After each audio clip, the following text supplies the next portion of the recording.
So if you've got a controller for the DJI Mavic Air, you might be needing something that looks a little bit like this. This is a control stick, and although simple looking, they're very important because what you need to do here is take them and screw them into this pad right here.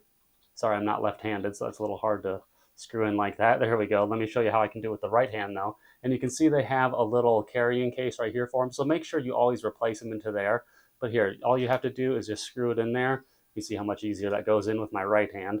And then if you ever need to take them out, you just do the same thing, unscrew them, and then put them down in here. But now what I like about them, however, though, is that they have this rigidity to them. There's like little teeth on them that aren't sharp, but it makes it so you have nice, easy control over it and you're not going to be slipping around anywhere. And it gives you just nice, precise control because they're pretty tall as well. So it's not like you're moving too quickly here. You have just a lot of room for error using these. So these are nice little control sticks, and if you need some, go ahead and grab them. I highly recommend that you use them.